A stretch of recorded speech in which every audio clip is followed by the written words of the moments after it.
Amina कहती हैं ये बच्चा अजीब शान से दुनिया में आया, रबीउल अव्वल के महीने में अजीब शान से ये बच्चा दुनिया में आया।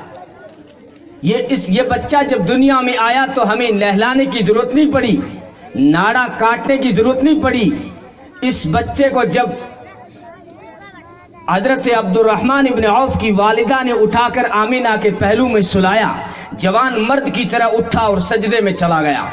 और सजदा लंबा करके जब उठता है, अपनी उंगली आसमान की तरफ की, यानी पैगाम था, मैसेज था, अब आ गया एक को मनाने वाला। दर दर पे झुकने वाले सर अब एक के सामने झुकाने वाला आ गया है। हजरत आमीना फरमाती है, जैसे ही मेरे लाल ने उंगली यूं उठाई, मैं मक्के में थी, मेरे महबूब की उंगली से ऐसा नूर फैला कि मुझे यमन की कोठियां नजर आ गई, मुझे ईरान की हवेलियां नजर आ गई और मुझे मुल्क शाम के बंगले नजर आ गए। पूरी कायनात मेरे सामने कर दी गई। तो नूर से भी इनकार नहीं है, नूर से भी इनकार नहीं है।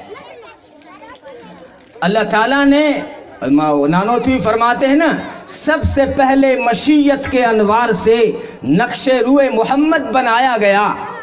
जब कुछ भी नहीं था, उससे पहले, कायनात बनाने से पहले, सबसे पहले मशीयत के अनवार से नक्शे रूए मोहम्मद बनाया गया। फिर उसी नक्शे लेकर रोशनी बज़्म कौनो मकान को सजाया गया।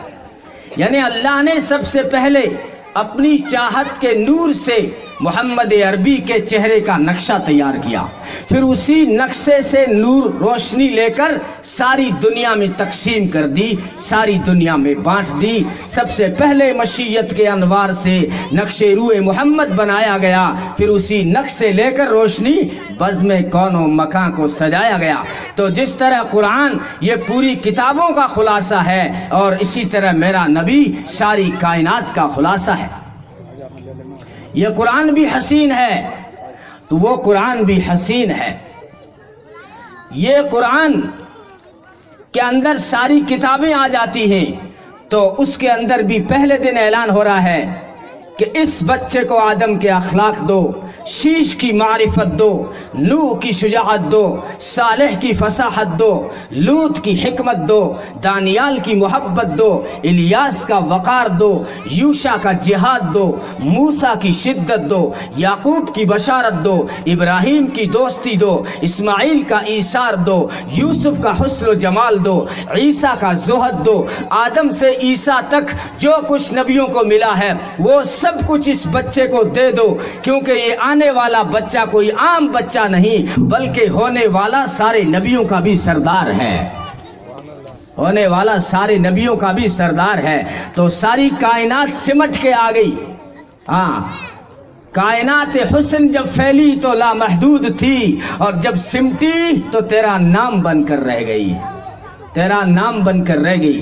तो अल्लाह ने हर खूबसूरत चीज हमारे हिस्से में लगाई है, तो इनकी तो तारीफ खत्म ही नहीं हो सकती।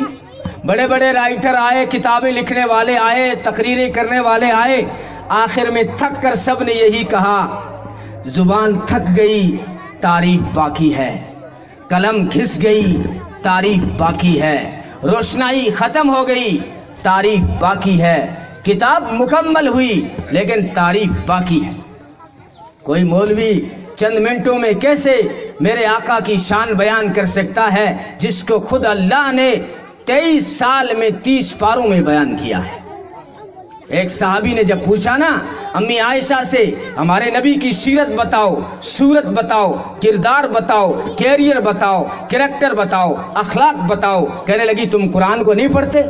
उस सहाबी ने अर्ज किया, अम्मी जान कुरान तो पढ़ते हैं हम। फरमाया कान खुलुकुहुल कुरान, सारा कुरान मेरे नबी की सीरत है।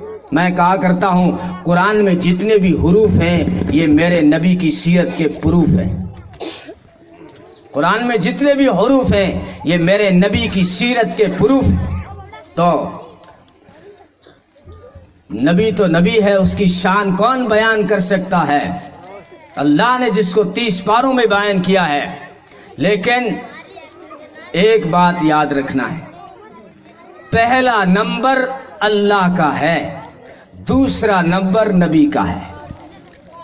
पहले नंबर पे ला इलाहा इल्लल्लाह, दूसरे नंबर पे मुहम्मदुर रसूलुल्लाह सल्लल्लाहु अलैहि वसल्लम।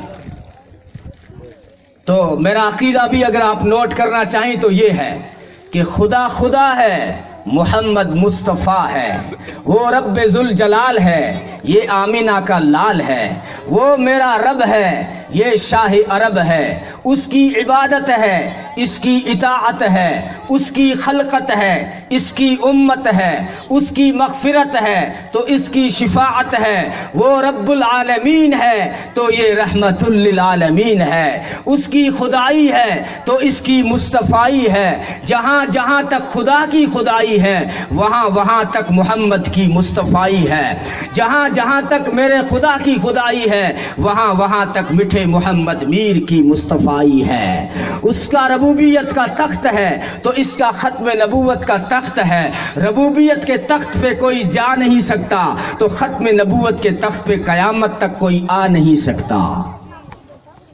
हाँ, तो अल्लाह ताला ने हमें ये हसीन आइडियल दिया है। दोस्तों, नौजवानों, इनके पीछे चलना हम फख्र समझें कि सारी कायनात से अल्लाह ने छांट के हमारे हिस्से में लगाया। अल्लाह ने खुद फरमाया, मैंने सारी कायनात पे निगाह डाली, मुझे अरब पसंद आया गया, मैंने अरब पे निगाह डाली, मुझे कबीले मुज़र पसंद आ गया, मैंने कबीले मुज़र पे निगाह डाली, मुझे कुरैश पसंद आ गए, मैंने कुरैश पे जब निगाह डाली तो बनु हाशिम पसंद आ गए, लेकिन जब मैंने बनु हाशिम पे निगाह डाली तो मुझे मोहम्मद सल्लल्लाहु अलैहि वसल्लम पसंद आ गए। अल्लाह ने सारी कायनात से यूं छांटा है, जिसकी अदाएं महफूज हैं, जिसकी अदाएं महफूज हैं, और साइंस अगले 50,000 करोड़ सालों में वो चीज नहीं बता सकेगा जो तेरे मेरे आका ने बता दी। वो नहीं बता पाएंगे। वो घूम फिर के फिर आएंगे मोहम्मद के कदमों में, आना पड़ेगा। ये तो जा रहे हैं, कोशिश कर रहे हैं चांद पे जाने की, अरे चांद खुद मेरे मोहम्मद के कदमों में आया था सल्लल्लाहु अलैहि वसल्लम। बात उनकी मत किया करो जो चांद पे जा रहे हैं, बात उनकी करो ना चांद जिनके दर पे आया। सितारों ने सलामी पेश की। हाँ, तो साइंस हैरान है, आज नासा भी हैरान है कि चश्मे का दौर नहीं था, दूरबीन छोड़ो, चश्मे का भी दौर नहीं था। क्या बता के गए इंसानियत के लिए रास्ता। एक मसला बता दूं आपको छोटा सा। इस्लाम कहता है मछली हलाल है। दो जानवर ऐसे हैं मरने के बाद भी हलाल है, एक मछली और एक टिड्डी। ये टिड्डी तो अब खत्म हो गई, लेकिन बड़ी उम्र वालों ने देखा है, वो दल के दल आते थे, खेत दरख्त सब साफ हो जाते थे। और हजरत उमर का फरमान है, जब दुनिया से टिड्डी खत्म हो जाए तो समझ लो इस दुनिया की उल्टी गिनती शुरू हो चुकी। अब इन सालों में नजर नहीं आ रही है। तो ये टिड्डी भी मरने के बाद भी हलाल, मछली मरने के बाद भी हलाल। लेकिन अल्लाह के नबी अकरम सल्लल्लाहु अलैहि वसल्लम ने फरमाया, वो मछली जो समंदर में मर के उल्टी हो जाए वो मुसलमान के लिए हराम है। अजीब बात, मछली जब मरने के बाद हलाल है तो उल्टी होने में क्या फर्क आता है। उस दौर में फरमाया जिस दौर में दूरबीन छोड़ो चश्मा भी नहीं था। तो नासा वालों ने रिसर्च किया इस पर कि 1400 साल पहले मुसलमानों के नबी ने वो मछली जो समंदर में मर के उल्टी हो जाए वो हराम है। आप थोड़े परेशान बैठे होंगे क्योंकि यहाँ चौराहे पे बेचने वाला आता है, हमें क्या पता कि समंदर में मर के उल्टी हुई थी या सीधी हुई थी। आइडिया आज भी मौजूद है, बाल्टी पानी की भरो, मछली को खरीद के बाल्टी में डालो, जो मछली समंदर में मर के उल्टी हुई थी वो तेरी बाल्टी में भी उल्टी हो जाएगी। वो मछली हराम है, तू नहीं खा सकता, मुसलमान उस मछली को नहीं खा सकता। साइंस ने रिसर्च किया, ऐसा क्यों, जो मछली मर के उल्टी आ जाए उसमें क्या नुकसान आता है। दूरबीन से देखा, मशीनरी से देखा, वो मछली जो समंदर में मर के उल्टी हो जाए उसकी बोटी के जर्रे जर्रे में सुई के नाके के बराबर 100 कैंसर के दाने पाए जाते हैं।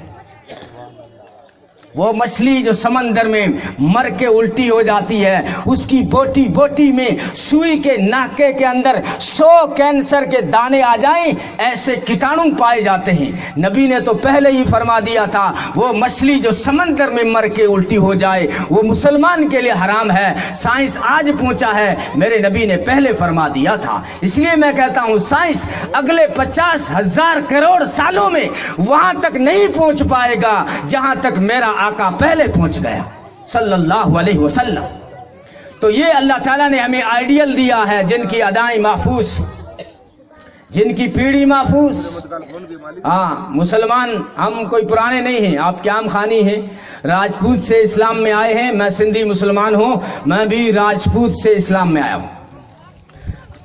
تھوڑے مجھے زیادہ سال ہو گئے لیکن آپ کو کوئی زیادہ سال نہیں ہوئے ہیں، لیکن آپ کی ذرا پیڑھی نکالو، بہت کنفیوژن ہے۔ لیکن یہاں دیکھو 1400 سال سے زیادہ عرصہ گزر گیا ہے، یوں کی تو محفوظ ہے۔ محمد صلی اللہ علیہ وسلم بن عبداللہ بن عبد المطلب بن ہاشم بن عبد مناف بن قصی بن کلاب بن مرہ بن کعب بن لوئی بن غالب بن فہر بن مالک بن نظر بن کنانہ بن خزیمہ بن مدرکہ بن الیاس بن مزر بن نزار بن معد بن عدنان بن عبد بن حمیسہ بن سلامان بن عوس بن بوس بن قموال بن ابی بن عوام بن ناشد بن حزا بن بلداس بن یدلاف بن طابخ بن جاحم بن ناحش بن ماخی بن عیفی بن عبقر بن عبید بن عدعاء بن حمدان بن سنبر بن یسربی بن یحزن بن یلحن بن اروا بن عیزی بن زیشان بن عیسر بن اقناد بن ایہام بن مقصر بن ناحد بن زارع بن سمیع بن مزیع بن عوض بن عرام بن قیدار بن اسماعیل بن ابراہیم بن آزر بن ناحور بن سروج بن رعو بن فائش بن عابر بن ارفقشاد بن شام بن نوح بن لامح بن بتوشالہ بن ادریس بن یرچ بن ملحلئیل بن قینان بن آنوش بن شیش اور بن آدم علیہ السلام۔ یہ تیرے میرے نبی کی پیڑھی تک محفوظ ہے، تو کیا سنتیں محفوظ نہیں ہے؟ کیا زندگی محفوظ نہیں ہے؟ تو مسلمان کہیں بھی آزاد نہیں ہے، اس کو ہر جگہ یہ دیکھنا پڑے گا، کیونکہ ہم نے جو کلمہ پڑھا ہے نا لا الہ الا اللہ، اس کلمے نے ہمارے اوپر ذمہ داری ڈال دی۔ نبی نے فرمایا نا کہ یہ دنیا مومن کے لیے قید خانہ ہے، اسی لیے قید خانہ ہے کہ کلمے کا جو اقرار کیا ہے تو نے، تو ذمہ داری اپنے آپ آ گئی تجھ پہ۔ بعض مرتبہ بول چھوٹے ہوتے ہیں، ذمہ داری بڑی ہوتی ہے اس کے پیچھے چھپی ہوئی۔ نکاح کی مجلس میں موقع ملتا ہوگا آپ کو، اور ہم تو پڑھانے جاتے ہیں، لڑکی سے پوچھتے ہیں، اتنا ہی پوچھتے ہیں فلاں کا بیٹا ہے، فلاں کا پوتا ہے، اتنی مہر ہے، قبول ہے؟ کہتی ہے قبول ہے۔ اب اس لڑکی نے ایک بول بولا چھوٹا سا، قبول ہے، لیکن اس قبول کے پیچھے ذمہ داریاں کا چھپی ہوئی ذمہ داریاں کتنی؟ باپ کا گھر چھوڑنا پڑے گا، ایسی ذمہ داریاں ہیں اگر ہم فائل بنا کے پہلے لڑکی کو سناتے نا شاید قبول ہی نہیں کرتی۔ فائل بنا کے نکاح پڑھاتے وقت میں فائل بنا کے جاؤں، لڑکی سے کہوں کہ ایک لڑکا آیا ہے، برات لے کے آیا ہے، تجھے لینے آیا ہے، اس کے گھر جانا ہے، اور وہاں پہ تجھے جو ہے نا ان کے کپڑے بھی دھونے ہیں، اور ان کے گھر کا جھاڑو نکالنا، ان کے برتن مانجنے، اور وہاں پہ تجھے نندوں کی بھی سننی ہے، وہاں جیٹھانی بھی ہے، دیورانی بھی ہے، ساتھ بھی اچھی خاصی سنائے گی، سب کے جو ہے کام کرے گی بیٹی۔ اور جب تو کھیت کا موسم آئے گا راجستھان میں تو تجھے کھیت جانا پڑے گا، گھاس کا گٹھر اٹھا کے لانا پڑے گا، یہ سب کچھ بچوں کا پیشاب پاخانہ صاف کرنا پڑے گا، کھانا بنانا پڑے گا، تو کہے گی میں نہیں قبول کرتی۔ کیا یہ اتنی ساری ہے، کیا سنا رہے ہو؟ تو ہم نے جو لا الہ الا اللہ پڑھا ہے، اس کلمے کے پیچھے چھپی ہوئی ذمہ داریاں۔ اگر آپ نے کلمہ پڑھا ہے تو نماز پڑھنی پڑے گی، کلمہ پڑھا ہے تو آپ کو رمضان کے روزے رکھنے پڑے، کلمہ پڑھا ہے تو اگر اللہ نے مال دیا زندگی میں ایک بار حج کرنا ہوگا۔